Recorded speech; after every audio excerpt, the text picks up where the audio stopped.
Hey y'all. My bad. Hey guys, we're back.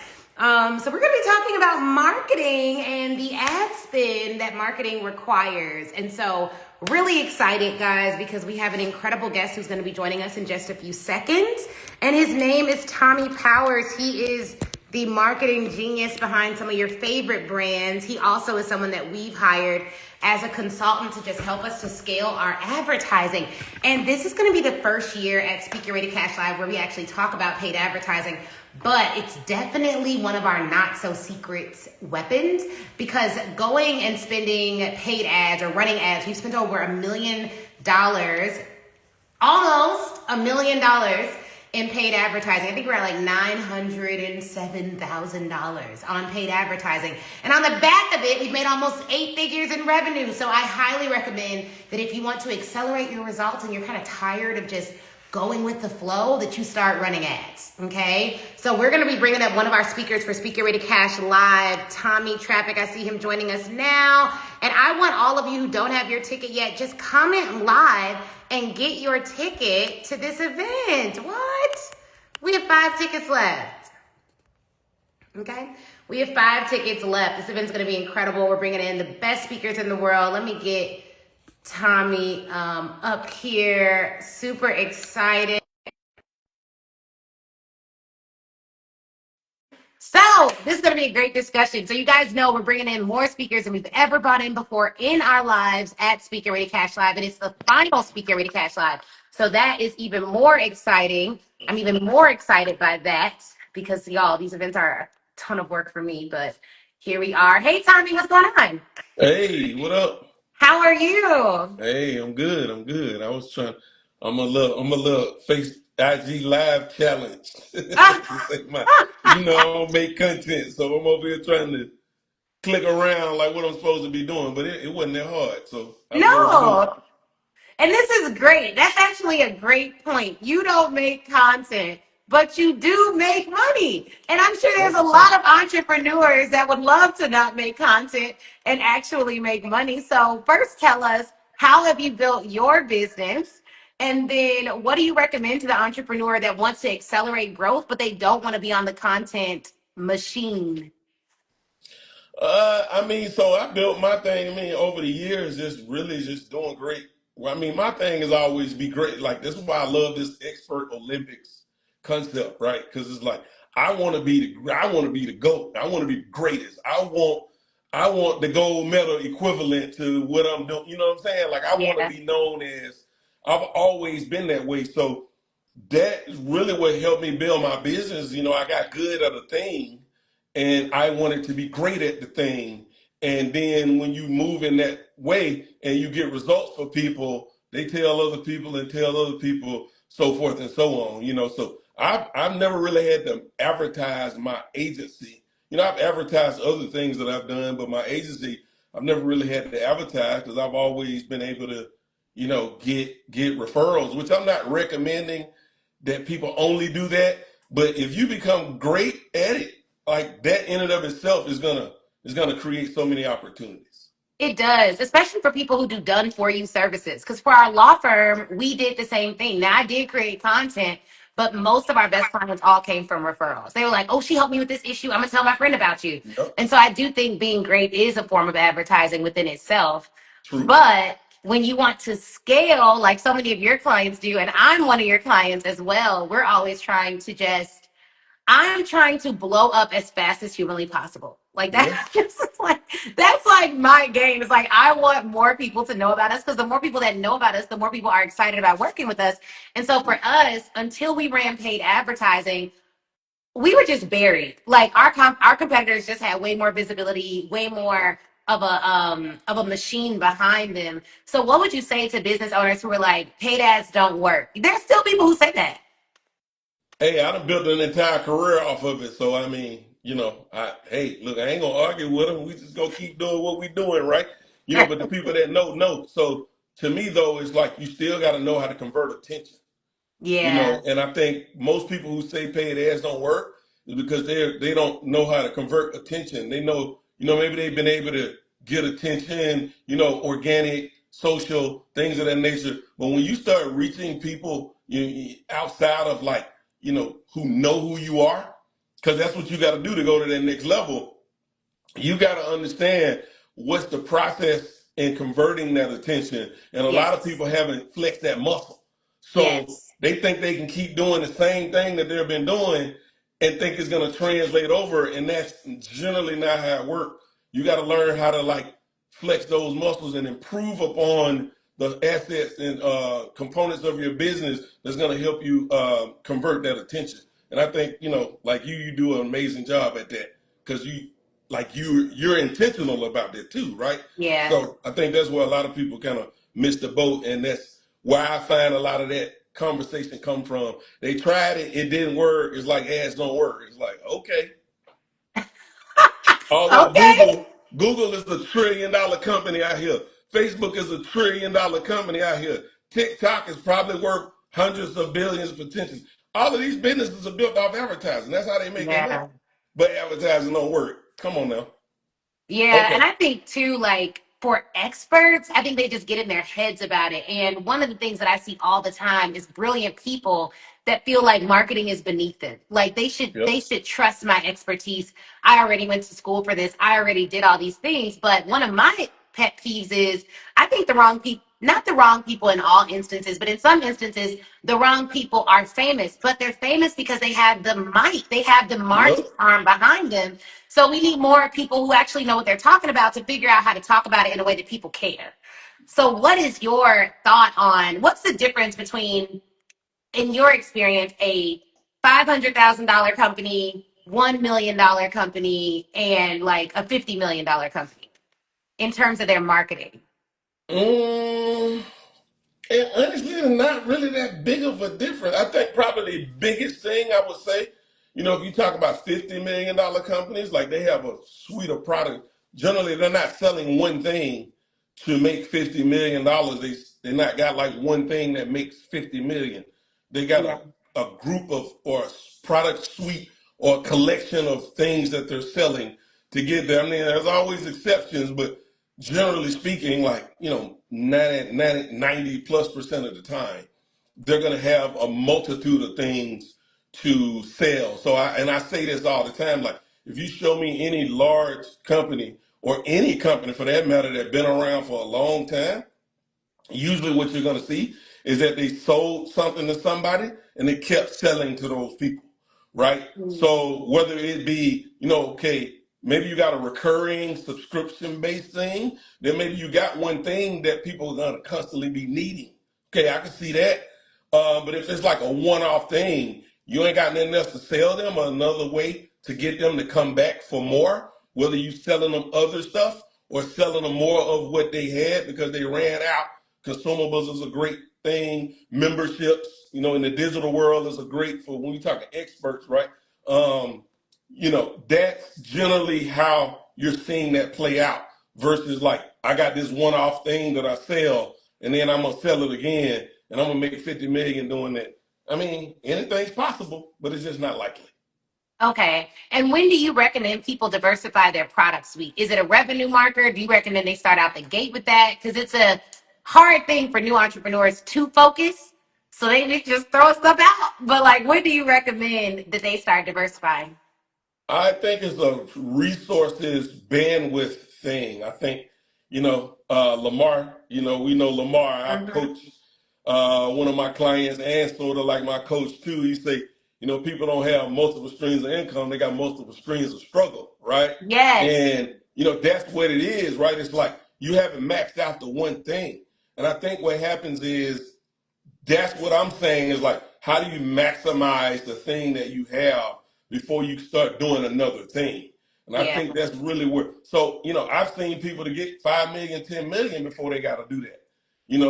It Mm. depends. It really depends on your scenario, but it's like, am I maximizing the thing that I have so that I can then graduate into the next thing? And then the other thing too is this other thing that I want to do, is it relevant and congruent with what I'm already doing? Because if I haven't maxed this out and I'm doing another thing, you're just spraying yourself out. And Yeah. when you have limited resources and limited bandwidth, it's gonna slow your ability to grow dramatically down. So to me, it's more about how do you increase or maximize what you have, and then when you do another thing, how can that thing be relevant and congruent to what you're currently doing, so that it feeds each other? Well, one plus one isn't two; it's one plus one is four or five, Yeah. right? And that's where I think a lot of people just get it missed. They miss it. They miss out on that.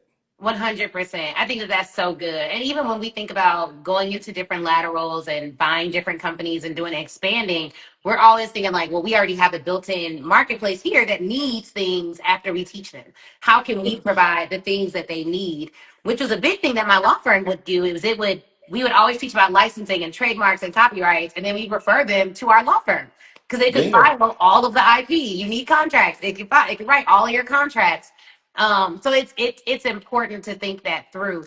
What are the biggest mindset barriers you've seen entrepreneurs face when it comes to paid advertising and scaling their ads? And what do you consider scaling ads? The second part of that question is loaded. The first part of the question is, I think a lot of people are scared to lose money, you Yeah. know, and in entrepreneurship, generally speaking, you have to be willing to take risks, or you're not gonna have. I mean, you look at any successful entrepreneur, and they will all tell you, "I had to take a chance. I had to bet on myself. I had to." Always. It's the same concept. But to me, if you got money, if you don't have the money to lose, you shouldn't be buying ads anyway, right? Mm, So to me, it's like I don't think about losing money. I think about buying data. I want to know where I stand when I go in that bucket, right? If I go yeah. down that path, what do I stand? I know I got to take a risk to make an investment. I ain't got to blow my everything on it. I can just say, let me go test this and see what feedback that I get from it, right? But people be so scared to lose money, they get trapped in that. Generally, when I see people in that mindset of losing money, they don't have a lot of confidence around what they're doing in their business as a whole anyway. Because usually once Mm, you feel confident about what you're building, or whatever progress that you're made, you're not as held back by that mindset. But that'd be kind of the biggest thing. People they be scared they're gonna lose, and it's like that's not how you become great. You know what I mean? You got to take risks. You got to take chances, that's and that's true. just part of it. The second part of the question is, when I say scale, I'm definitely it's levels to scale, right?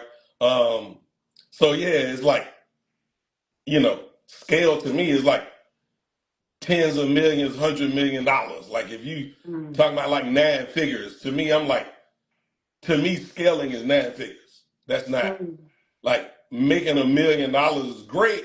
I'm not putting no shade on that. And I ain't acting like I done personally made, nine figures in my career. But generally speaking, like when I speak of scale, I'm thinking in those terms, versus like seven figures. I see it out there. I see people, they don't even run no ads. They just straight can do organic, have a great personality and a great product and make seven figures. mm-hmm. Get to $1 million. Like I don't want to make it sound easy, but what I do believe is that if anybody is focused enough and determined enough, I think anyone can make $1 million in a year. I believe that if they put the effort and energy into it. Now, eight figures, that's somewhat of a different conversation. Nine figures, whole nother level, right? But when I think about scaling, that's how I think about it. Okay. And for most entrepreneurs, let's say they have a product and the product is $1,500. Is there a rule like you should be spending at least 1,500 a day to sell a $1,500 product? Is there a rule like that? Because people always ask, how much should I spend on ads? Or does it really depend? There's no set rule or marker where they can start. You kind of probably know the answer because it depends. But here's the way you think about it, right? It's like, the first thing is always, and we've talked about this, right? Success metrics is what I call them.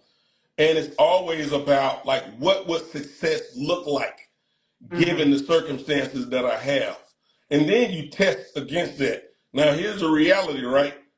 what you deem success might not be possible, but you got to have something to go against.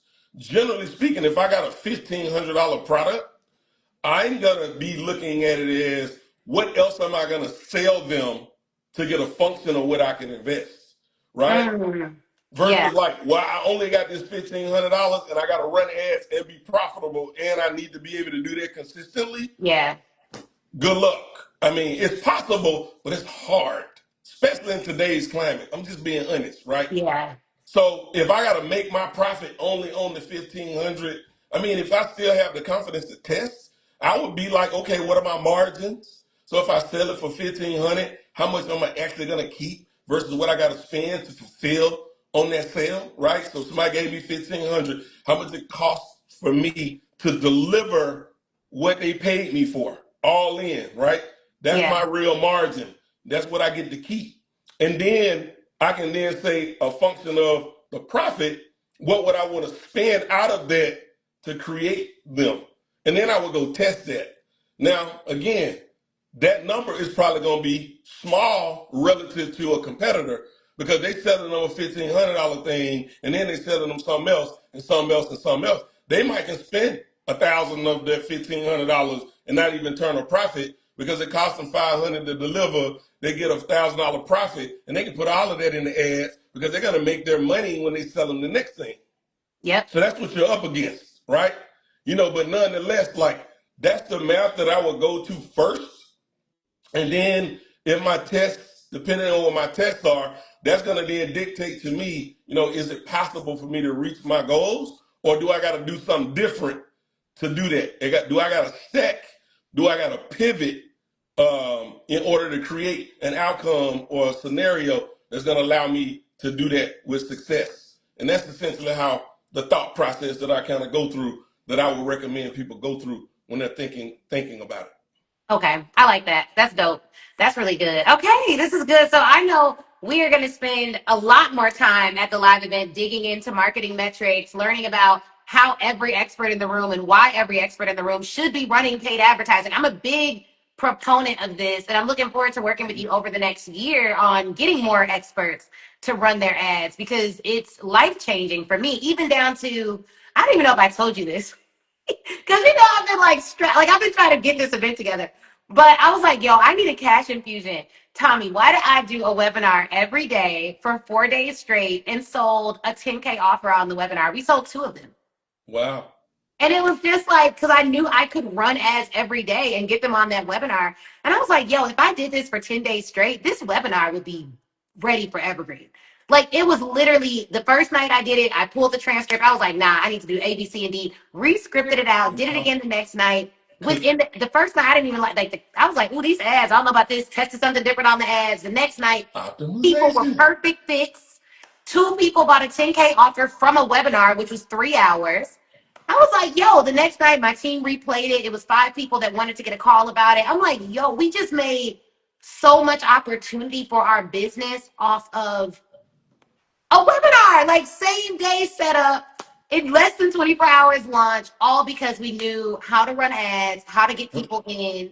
And I'm just like, yo, if I did this every day for a year, which sounds crazy, but we could probably bring in another 3 to 4 million just from that. I mean, it's like I your whole want people life not to changes when you miss. know how to do that. I want people not to miss what you just said, though. Okay, you said you did four in a row, Yeah. and every time you was changing to Yes. improve, and that's what I try to get across. And I'm so glad you said that because I hear it landing right. It's like if you just put it up and it don't work, that don't mean it don't work. Right. You got to work it, right? Yes. You're working the process. And now that you understand that process, you're working that process. I don't want people to miss that because that's what it really boils down to. You gotta work the process. And you go, you test, you look at what you did, okay, what changes how can I improve? You try it again, you go through the iterations a few times, and now you're starting to see, oh crap, I'm getting some momentum now. Now your mindset is like, I'm gonna add 3 to 4 million now. Yes. Like that was blowing because we've been talking about getting the evergreen webinar, and I'm like, okay, I just need to quickly test an evergreen webinar so that I have it launched by the end of this year and tweak it. And I've been looking at scripting because it'll help me to dial in exactly the language for the webinar. Yes, So I'm like, all right, bet. Like it's because I scripted the first part of that webinar and I was like, oh, this is cool. So I went to a event with Russell to learn more about scripting techniques. But I'm like, yo, this is great, especially for webinars. I could so see that being great because people are in and out, in and out. But if you could just get them in and keep hooking them through the whole thing strategically, this is great. I'm like, what? So we're launching our evergreen end of the year. Hold me to it. We will have our evergreen webinar gone, ready to go. But I do hear things all the time like, oh, evergreen doesn't work, ads don't work, nobody's buying, blah, blah, blah. And it's just like not true. I agree. It's a whole, we'll talk about it at the event, right? That's why they need to pull up because, we'll be able to extract, and kind of break down this process. There's a process here. And hopefully people are catching what you're saying because I think a lot of it is like, we kind of like on a elevated conversation, right? That a lot of Yeah. people, and we're saying things, and I think people might be missing some of the things because there's a process to this. You ain't just willy nilly throwing things around. There's a process in this, and that's what we can really break down for people at this event. We can break that process down for them. Yeah, I'm really excited about it. Like even down to like if you're running your first ad, this is what a simple funnel could look like. These are the numbers you're gonna track. Like y'all, make sure you're at this event. This is gonna be so good. We've never talked about paid media strategies, only organic strategies. But what's dope is Tommie is like the best in the game at paid media. Like best in the game. And then we're Thank bringing you. Shaquelle, who is one of our clients who, similar to what you said, made her millions from TikTok organic, never run a Wow. paid ad, Wow. over $2 million in business this year, straight from TikTok. But her personality is next level. Yeah. So, so definitely she'll come and break down some organic strategies. But I'm not most look, let me tell y'all something. I have a big personality. Our business did not grow quickly until we did paid advertising. Yeah. And now I feel like I have an actual formula where I can put more money into it. I know my risk. Like even with this event, we're spending over $250,000. This event is not made over $250,000, but I've done the event 9 times. So I Yeah. know what I can spend and how much in the hole I can go to still make this super profitable. So it's very formulaic. It's not as risky as you all think. It's not like gambling. I don't think it's like Nine gambling. times, man. People gonna miss it. Nine Nine times. times. This People just don't this want to do same it. event. Folks that's complaining, they not doing it 9 times. No. Anybody that ain't having the success and they talking about this, that, and the third, ask them how many times did they do the thing before they decided it didn't work. They Yeah. probably didn't do it 9 times. No. No. That's the game, man. But that's the game right there. That's the That's the cheat game. code. And the That's the first cheat. time we did this event, Tommy, there were 10 people there. And we Yeah. didn't make any money. It was like less than $1,000. But And that didn't so make you be like, well, I'm gonna throw the towel in. This don't work. Events don't work. no, I was excited that Tink showed up. I was like, oh, this is great. These people came to hear me speak. This is amazing. And now we're gonna have over 500 experts registered for this event. That's We already amazing. have that. It's like it That's grew amazing. every year. And some years I'll tell you guys, it grew, and the next year, you know what happened? It went back. People don't talk about that either. Things can be working, and it doesn't mean it'll just keep going from mountaintop to mountaintop. That's true. It can go back, but then we That's went back true. and we did it differently and we did it again. And so, yeah, I mean that's business. 100%. Ass is the same. It ain't no different. But when you got a process and you have a system of what to do, you know what I mean? And you work that system and you optimize that process, that's how you dial it in. That's how you get that consistency. Because that's what I talk about, consistent positive performance. That is always my first order of business. How do we Yeah, get consistent positive performance? Before we talk about scaling, because if you yeah, can't get consistent positive performance, you're not gonna scale anyway. Or you try to scale, you're gonna lose your shirt, right? yeah, So that's how you do that. You work that process over and over and you iterate through as you go. You use the data to make better decisions. You optimize in the right areas. And once you get it dialed in where you're getting that consistency, now that's when we put the what they call it, gasoline on the fire, if you will, which is essentially what happened for you when you put ads on. You put yeah. that gasoline on the fire because you had all of that work that you had put in to build consistency. Yeah, definitely. Even before the ads came. So, what would you say to the person who's on the fence about coming to the Expert Olympics and they're just like, I don't know if I'll learn anything. I go to a lot of events. Like, what would you say to that person? Oh man, that's a great question. It's one of those things, right? It's like I know at least for me and what I'm gonna be sharing. I ain't really putting this information. Ain't I don't really put content out.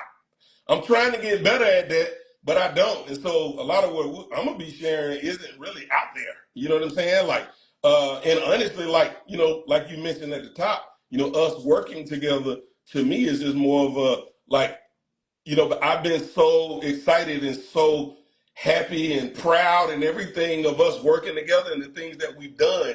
More than anything is like, hey, if you showing up the way that you showing up, I should show up to support what you're doing so that you can further help the people because I see the work you put in. I see how you show up. I see Chris in the background too. You're really pouring into what you guys doing. I really see what y'all doing, and I like being a part of that. So, to me, that's what I would say is like I know the intent that you guys have put in behind this, and I know that lives are gonna change, and I hope that I can be a small piece of that because I feel like I do have something to offer that you probably won't find in YouTube videos or this, that, and the third. You know what I'm saying? Like it's gonna be stuff that I really ain't sharing per se because I ain't really been outside like that. So that's kind of what I would say.